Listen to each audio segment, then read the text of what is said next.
നമുക്കെല്ലാവർക്കും അറിയുന്ന ഒരു ക്യാപ്റ്റനുണ്ട്, കപ്പിത്താൻ. അത് പിണറായി വിജയനാണ്.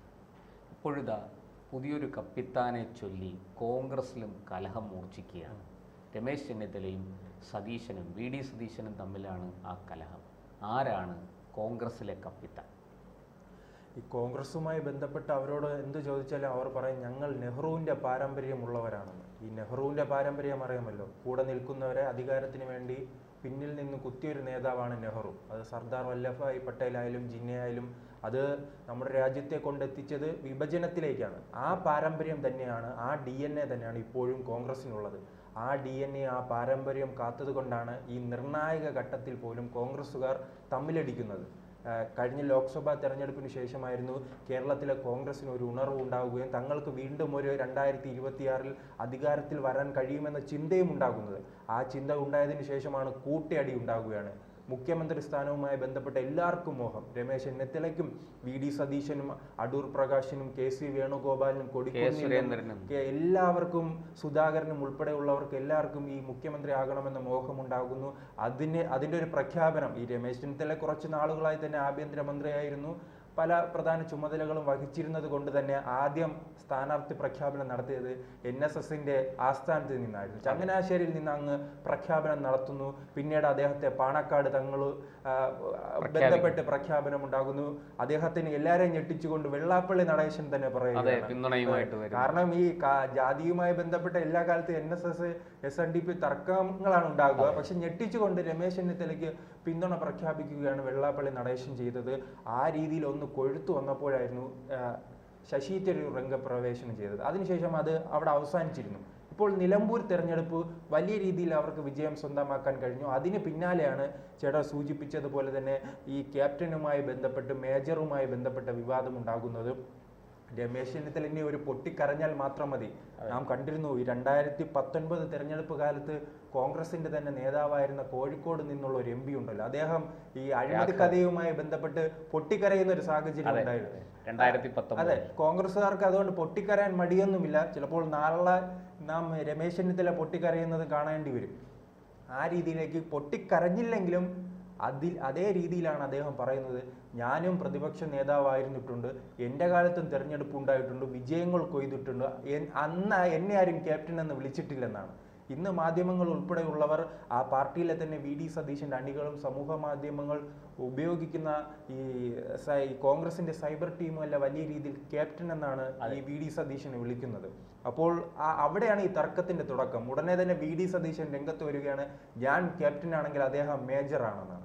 ആ രീതിയിലുള്ള വലിയ തർക്കമാണ് ഉണ്ടായിരിക്കുന്നത്. എന്തായാലും ഇപ്പോൾ ചിരിക്കുന്നത് പിണറായി വിജയനായിരിക്കും. കാരണം തുടർച്ചയായി തന്നെ ഈ അഴിമതിയുമായി ബന്ധപ്പെട്ടാണല്ലോ ഈ സോളാർ അടക്കമുള്ള വലിയ ബാർക്കോഴ അടക്കമുള്ള വലിയ അഴിമതി കഥകൾ ഉണ്ടായതിനു ശേഷമാണ് അന്നത്തെ അഴിമതി കഥകളാണ് ഇപ്പോഴും അവർ ഉയർത്തിക്കാട്ടുന്നത്. ആ രീതിയിലേക്കുള്ള വലിയ അഴിമതിയും തമ്മിലടിയും രമേശ് ചെന്നിത്തലയ്ക്ക് താക്കോൽ സ്ഥാനം വേണം, ലീഗിന് 5ാം മന്ത്രി വേണം എന്നടക്കമുള്ള വലിയ പ്രശ്നങ്ങൾ ഉന്നയിച്ചത് കൊണ്ടാണ് അടുത്ത തെരഞ്ഞെടുപ്പിൽ പിണറായി വിജയൻ 91 സീറ്റ് നേടി വിജയിക്കാൻ കഴിഞ്ഞത്. ആ തരംഗം പിന്നീട് 21 ആവർത്തിക്കുകയാണ് ചെയ്തത്. പക്ഷേ ഇപ്പോൾ പിണറായി വിജയനുമായി ബന്ധപ്പെട്ടാണ് വലിയ അഴിമതി കഥകൾ പുറത്തു വരുന്നത്. ഈ ഭരണവിരുദ്ധ വികാരമുള്ളത് അത് മുതലെടുത്ത് മുന്നോട്ട് പോകാൻ ശ്രമിക്കേണ്ട സമയത്താണ് ഇപ്പോൾ ഈ പാർട്ടികൾ തമ്മിൽ, ഈ നേതാക്കൾ തമ്മിൽ തന്നെ കൂട്ടയടിയിലേക്ക് എത്തിയിരിക്കുന്നത്. ഈ കൂട്ടയടി കൊണ്ട് ഉപകാരം ഉണ്ടാകാൻ പോകുന്നത് CPM-ന് തന്നെയാണ്. കാരണം അവർ പറയും ഞങ്ങൾ പിണറായി എന്ന നേതാവിനെ മുന്നോട്ട് വയ്ക്കുന്നു, അവിടെ ആരാണ് നേതാവെന്ന് ചോദിക്കുമ്പോൾ അവിടെ ചോദിക്കുമ്പോഴാണ് അവിടെ മേജർ വരും, ക്യാപ്റ്റൻ വരുന്നുണ്ട്, പിന്നെ സുധാകരൻ ഉണ്ടല്ലോ, കണ്ണൂർ സിംഹമുണ്ട്, പിന്നീട് ദളിത് സ്വപ്നവുമായി നടക്കുന്ന കൊടിക്കുന്നിൽ സുരേഷ് ഉണ്ട്. അദ്ദേഹം പറയുകയാണ് KPCCയുടെ ഓഫീസിൽ ഒരു ദളിതന്റെ ഫോട്ടോ പോലും ഇല്ലെന്ന് അദ്ദേഹം ആവർത്തിച്ച് പറയുകയാണ്. അങ്ങനെയാണെങ്കിൽ നിയമസഭയ്ക്കുള്ളിൽ ഒരു ദളിതന്റെ ഫോട്ടോ വരട്ടെ എന്ന് അദ്ദേഹം ആവശ്യപ്പെടും. പിന്നീട് രാഹുൽ ഗാന്ധിയുടെ വലംകൈയായി നടക്കുന്ന KC വേണുഗോപാലുണ്ട്, ഈ വെള്ളാപ്പള്ളി അവസാന ഘട്ടത്തിൽ ആവശ്യപ്പെടും, അടൂർ പ്രകാശിനായി ആവശ്യപ്പെടും. അങ്ങനെ അവിടെ നേതാക്കളുടെ വലിയ നാട്ടിൽ വിശ്രമ ജീവിതം നയിക്കുന്ന AK ആന്റണി ഉൾപ്പെടെയുള്ളവർ, VM സുധീരൻ ഉൾപ്പെടെയുള്ള പഴയ പടക്കുതിരകൾ രംഗത്തുണ്ട്.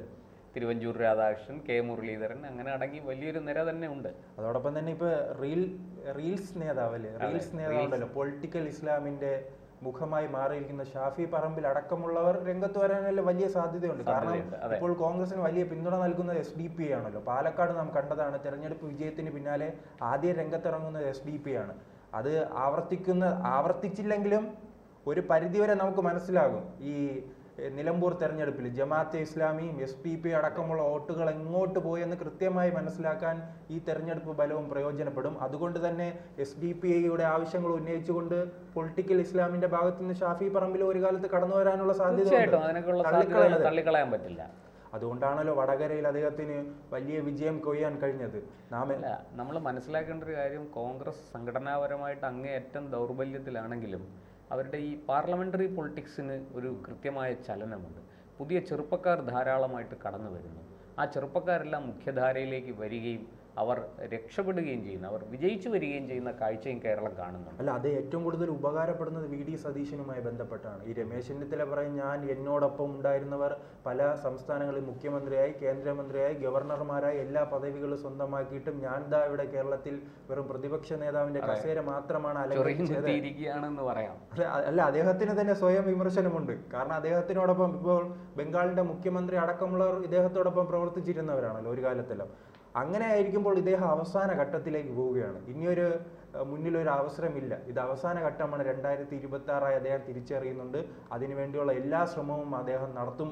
അങ്ങനെയാണെങ്കിൽ എനിക്ക് ലഭിച്ചില്ലെങ്കിൽ കോൺഗ്രസ് വേണ്ടെന്ന തീരുമാനത്തിലേക്കായിരിക്കും ചിലപ്പോൾ അത് എത്താൻ പോകുന്നത്. VD സതീശനും വേണ്ട, ഇവിടെ സുധാകരനും വേണ്ട.